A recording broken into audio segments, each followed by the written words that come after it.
Hello everybody, my name is Paul Buitink and today I have the pleasure to talk to Michel Bauwens. Michel is the founder of the P2P Foundation. Satoshi Nakamoto used the forum of the P2P Foundation early 2009 to present and get feedback on Bitcoin. And he also seemed to have used the same forum to deny recently that he is Dorian Nakamoto. I ran into Michel Bauwens the other day here in Quito, Ecuador, and invited him to our monthly Bitcoin meetup, where I found out that he had some interesting views on Bitcoin and cryptocurrencies in general, and I asked him for an interview. Michel is very much involved with the P2P and Commons movement worldwide and currently temporarily works for the FLOK Society in Ecuador. Hi Michel, welcome. Hi Paul, nice to speak with you. Yeah, good to speak to you again. Could you tell me a bit more first about the project you're involved with, namely the P2P Foundation and the FLOK Society? Yes, so let me start with the FLOK. So this is a project that is funded by three public institutions here. The Coordinating Ministry of Human Talent, the CENESID, which is Open Innovation Secretariat, and then a public university for public servants where we are working here, which is called the IAEN, sorry. And so what we need to do here is to present a framework for a transition to a social knowledge society and economy, and also 10 policy frameworks that will go with this. So there's a general framework and then 10 specific, more detailed proposals. We're doing this with 5 or 6 people, and then some kind of staff that assist us for technology and other things. We already published the general framework and the 10 policy papers online. So now we enter into this kind of participation phase. And then at the end of May, we have a summit where we will discuss this with politicians, civic society, and all kinds of experts from Ecuador, the Andean region, Latin America, and the rest of the world. So you guys are sort of a think tank then, in a way? Yes, but more than a think tank, because a think tank kind of works from the outside and then makes proposals and then eventually hopes to generate a debate. Here we are actually closer to implementation because we will have this summit at the end of May where the enacting organizations will be present. So the National Planning Bureau, all kinds of executive organizations that can actually make policy will be there. So we're a bit closer to actual policy making than a think tank would be. Right, and what kind of policies will be implemented, hopefully then based on your advice? Well, the main aim is, so imagine a society where knowledge is shareable, where you have an open education commons, an open science commons, an open civic commons, an open agriculture commons, etc. So what we are looking for is, first of all, what are the feeding mechanisms? For example, if you want open education, you need open courseware, open textbooks. How do we do that?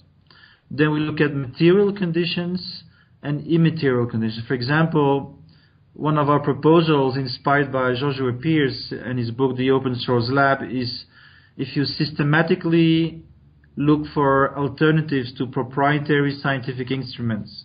So you look at open hardware with the same characteristics. You can have open labs at 1/8 of the investment of proprietary labs. So that means that we can have 8 times more students, use these science labs, right? So it would be an enormous boost for science education. Then we are thinking about immaterial conditions, and a good example there would be open certification. Institutional education is no longer able to, be fast enough to, to deal with more rapid scientific and technical innovation, and so people are learning, by themselves from their communities. They do P2P learning, informal learning, but the problem is that there is no legitimacy and recognition of this, right? So we are proposing a set of proposals that create mechanisms so that even official institutions can start recognizing this new type of knowledge. So we're talking about open badges, open accreditation, things like that. So imagine we do that for education, we do that for science, we do that for government, like open government data. We have 5 streams. Human capacity building, because you have to train people in these new capacities. Something we call changing the productive matrix. This is about agriculture and industry. Institutional innovation, because we think we need a new type of institutions. Open technical infrastructure, so this is about the internet mainly. What kind of internet do we need? For example, how can we avoid an NSA surveillance here in Ecuador?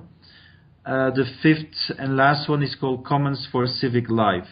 So this is about housing, food, all the other stuff. I'd like to give you an example, if you don't mind. Something that I find interesting is, so this is a country which is 70% rural. And there is no appropriate technology that is made by commercial agribusiness because, it doesn't have the scale that they want. Now we have emerging open agricultural machining design communities. Farm Hack in the US, the Slow Tools project, there's a big eco-agricultural sharing project in France. These communities are emerging which are exchanging and designing machines that are non-proprietary machines. Imagine if you combine this with 3D printing and similar, more miniaturized production machinery. So then you can imagine a combination of open design so that Ecuadorian farmers are connected with the knowledge of the whole world and shareable knowledge, not patented knowledge. And then they can actually make these machines locally in microfactories. That would be an enormous change if that could work. Now, we may actually do this. I went this weekend to a local community near the 2 volcanoes called Quilotoa and Cotopaxi, about 22,000 people, 20,000 rural, 60-70% indigenous. Basically exclusively farming and cattle raising and all of that. And the new mayor of this district is very enthusiastic about trying out these things. So it's not just policy making, like abstract with rules. We're actually also thinking about pilot projects, and that of course would be really great. And we're not just doing this for Ecuador. Imagine that we succeed in just a few policies, right? So we can say, okay, we improve the situation, and 1 or 2 pilot projects. Then we are happy that we've done a good job, because in just 6 months that would be quite a substantive achievement. Right. And if you, for example, the example you mentioned earlier with the rural farmers close to Quilotoya, I assume they lack for now certain infrastructure like good internet connections and the ability to actually share those designs with themselves. Or how are you going to solve that? Well, yes. So I was there for 3 days. There's a lot of places with not even mobile phone connection. Internet is in different pockets, but not generalized. So that's why we work with these 5 different streams, because we need a holistic, integrative approach. So indeed, if you don't have, broadband, then you won't get there. But what we can do is, it's organizing what they call parishes, and each parish could have an internet center, and there it's realistic to have a good broadband connection to start with, and then we connect that. Of course, in the beginning, there's only going to be 1 or 2. We connect that with an experimental rural hackerspace, right? Right. It would be great if you could do everything at the same time, but that's probably not realistic in terms of funding and capacities. But it's important to set this process in motion. Yeah, and when it comes to open source and embracing some of these methods you just described, is Ecuador one of the leading countries in the world? No, it's not. It's actually, because I travel a lot, and it's probably behind the curve. But for political reasons, it has a government which is very keen on ending the dependency on the exports of material resources. because they're kind of in a neo-colonial dependency. They export bananas and oil with low added value, but they have to import consumer goods and production goods at high added value. So they're at a perpetual disadvantage.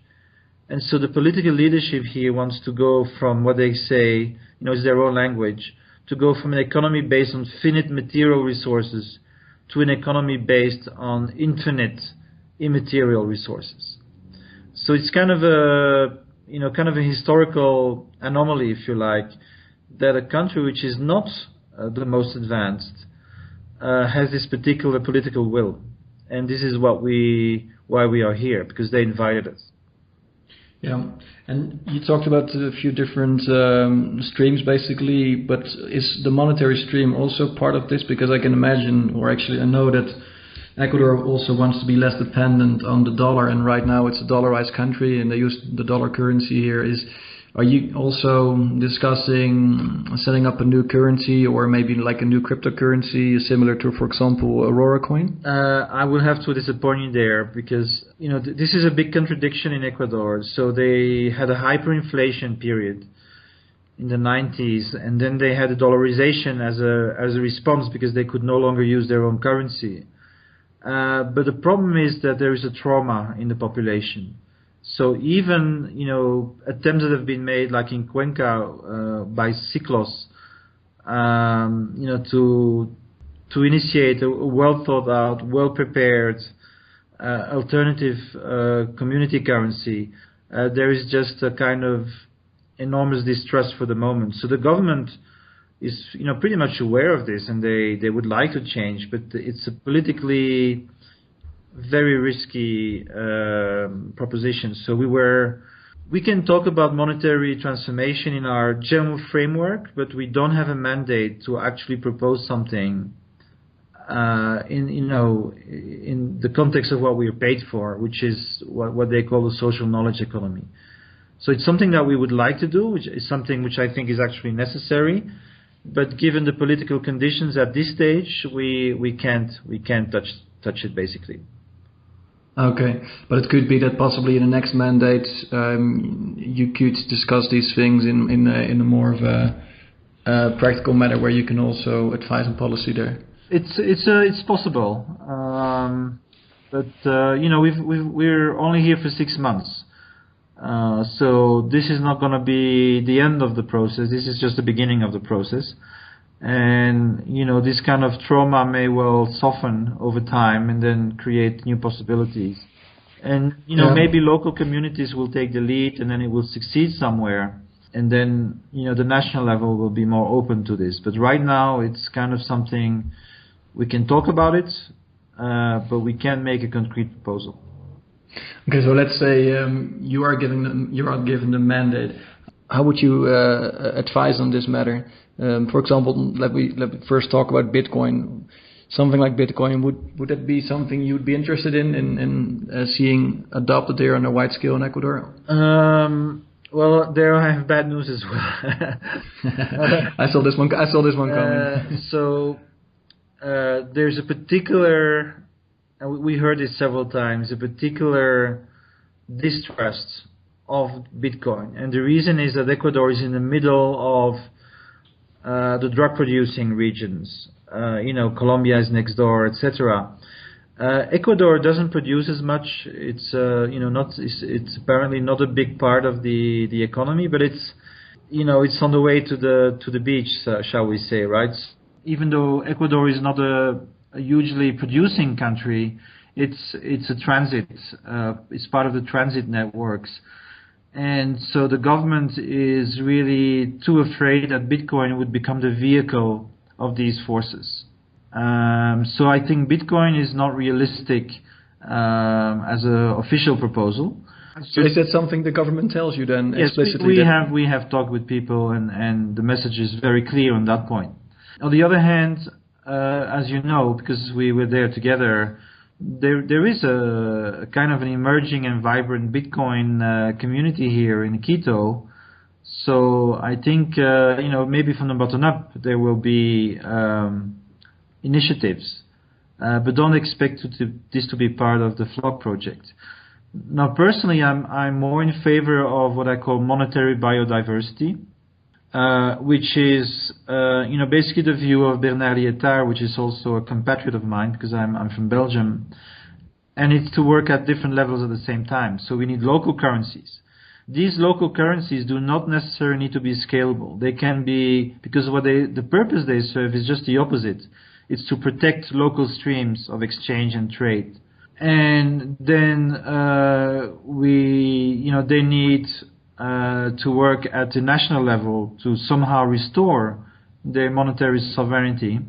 And then they need to work at the global level. So it's a matter of, I think, allowing more, monoculture, right? Monoculture, the idea that a whole agricultural region only produces one particular thing, like coffee, and then that creates all kinds of problems because it's not ecologically imbalanced, and it creates a huge dependency on one particular crop. And I think the same is true for money.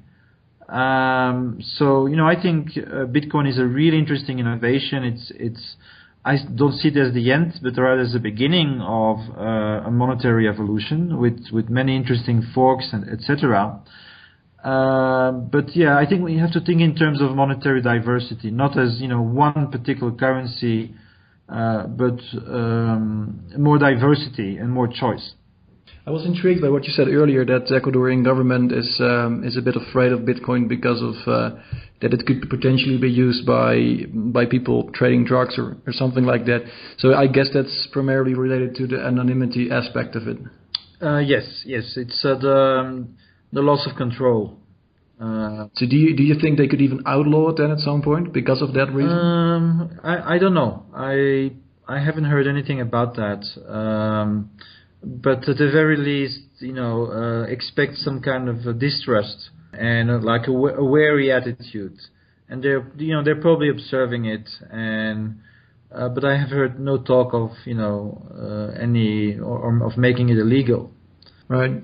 I had a chat with the central bank a few months ago to talk about the cryptocurrencies, Bitcoin, and all of that. And it seems they're quite open to the whole concept, and they're at the moment focusing on their own scheme, which they will implement by the end of the year, and that allows people to open a wallet, a digital wallet, with the central bank straight away. So thereby bypassing the big commercial banks here. Yes. People can then have on their phone, they can just have at first just dollars, but then digital equivalents on their phone straight with the central bank and use it to pay others, etc. Yes, that's quite an interesting concept. I've spoken probably with similar people, and I've heard about this. You have to see this in the history of Ecuador, the Andean region, and Latin America. So in the 80s and 90s, you have neoliberal policies, a sizing down of the state, a deregulation, and basically a control of the country by corporate media, financial forces,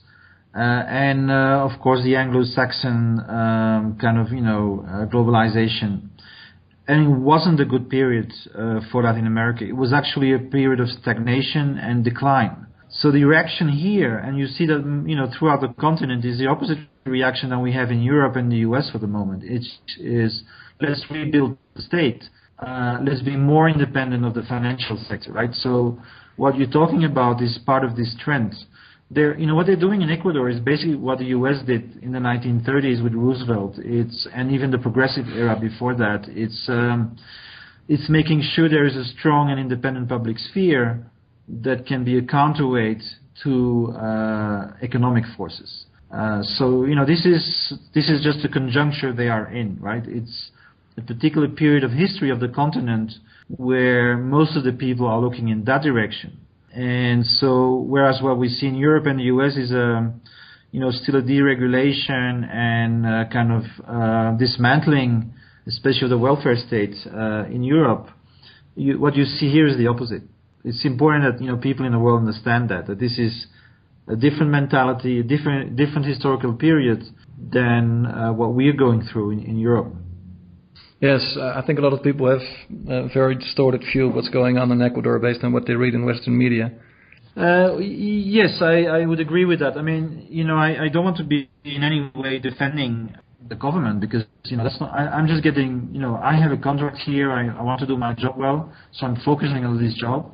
But certainly, if you look at the social situation, there's an enormous improvement that has taken place in nearly every area in the last 6 or 7 years.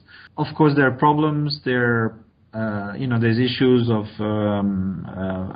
freedom of association, freedom of the press. But you have to be aware that even if those things may be real, that certain forces will use that as a wedge for other political reasons. There's hundreds of people getting killed in Colombia, for example.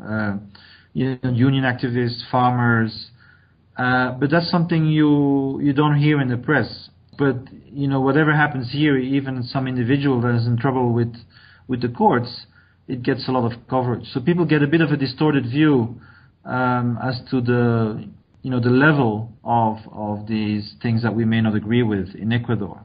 No, I agree. Because when I first came to Ecuador, I had a sense that it was very difficult to express your opinion and to write about certain things. But when I read newspapers here, and of course it differs per newspaper, but quite often it's quite open with regards to what's going on in the country and also criticizing Venezuela for their policies, all of these things. Yeah. So I think it's probably much less severe than most people I can tell you, and the level of freedom that we have here in the FLOK is 100%.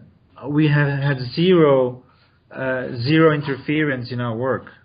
So they may not agree with our proposals, they may not accept them, in the summit in May, but there has been really zero interference in what we are going to propose. And, I'm not sure that would be the case in any other country. There's a great space of freedom here. You look at Spain.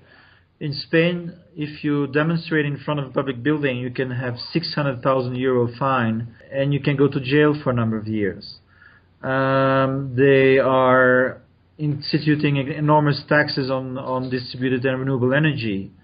They are limiting the freedom to crowdfund. So, it's a matter of keeping things in perspective. And just changing the subject back to Bitcoin before we wrap up, what are the main things you like and don't like about it, and how would you sort of perfect coin look like? Although you say you're in favor of biodiversity, but I tell you first the good things. So Bitcoin is the first post-Westphalian, so post-state, if you like, socially sovereign. So it has its legitimacy from its own community of trust. Globally scalable currency. And I think this is a really revolution in the history of humankind. So, in that sense, we could say Bitcoin is year zero of a new epoch. What I criticize in Bitcoin is the political design of the currency. Bitcoin is designed by people with an anarcho-capitalist political philosophy, and all these elements that you may agree with or disagree with are in the design of the monetary system. For example, the choice for deflation, which is more negative for the majority of population, but good for people who own assets and money.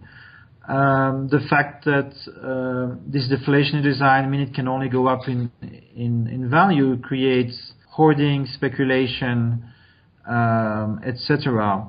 And if you look at the distribution of Bitcoin, it has a higher Gini coefficient, which means a higher inequality rate than the world at large. So if you're like me, if you were, more into equality, then Bitcoin is problematic. It's a good start, but it's not the answer to all problems in the world. And so, the forking capability, the open source capability of Bitcoin gives us the freedom to experiment and go beyond Bitcoin. So that's at the same time a positive and a negative thing, if you like. Another issue with Bitcoin, I think, is it doesn't allow for any democracy. This is a big contradiction. Bitcoin people, the most committed ones say, we are against fiat currencies, right? But what is Bitcoin? It's a hyper fiat currency. It's even, sovereign money is balanced with taxation. Bitcoin is purely a market dynamic. But fiat doesn't from Latin, right? It just means let it be. It's as far as I understand, fiat currency is something that is basically it derives its value from government or law. So yeah, exactly. Yeah. And Bitcoin is totally free market. So there's not a government saying this should be money and hence it's money. So how can it be hyper fiat then if it doesn't? It's hyper fiat in the sense that it's just declared to have value.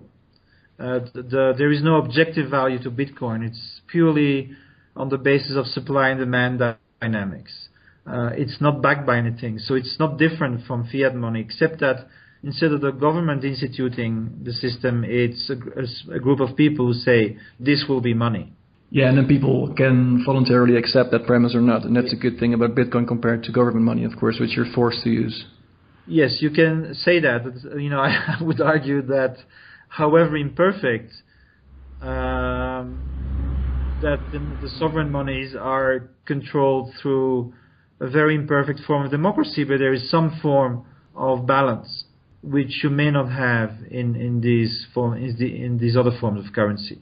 But like we discussed the other day, most people have no clue how the money system works, and that money is created there through debt issuance. Yes. So they just vote for whatever politician without understanding how they're ruining their own financial future. Yes, I agree, and I think financial literacy is a very important thing, and I think that's what Bitcoin has achieved partly, because it was not just Bitcoin that did that, but the consciousness that money is something that is designed, that it has intrinsic values in these designs.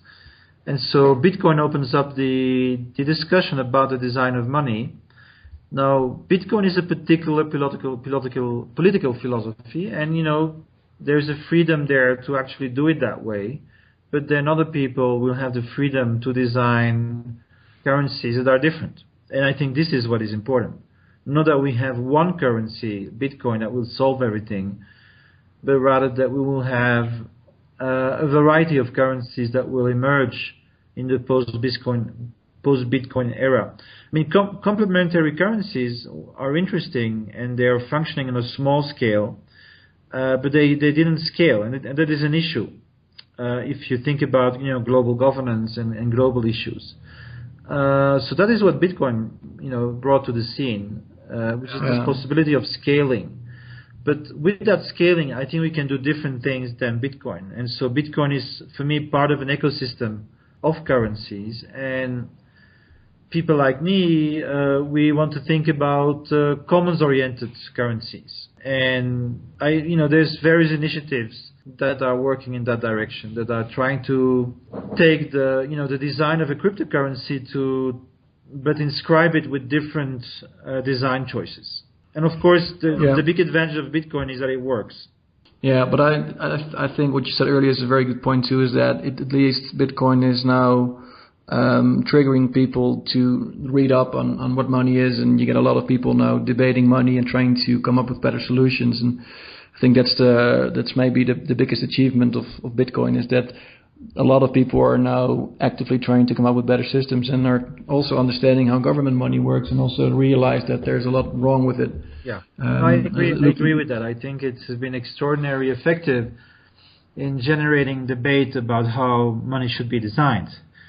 And so it creates a consciousness that money is not a neutral thing, that it has intrinsic values that are part of its design.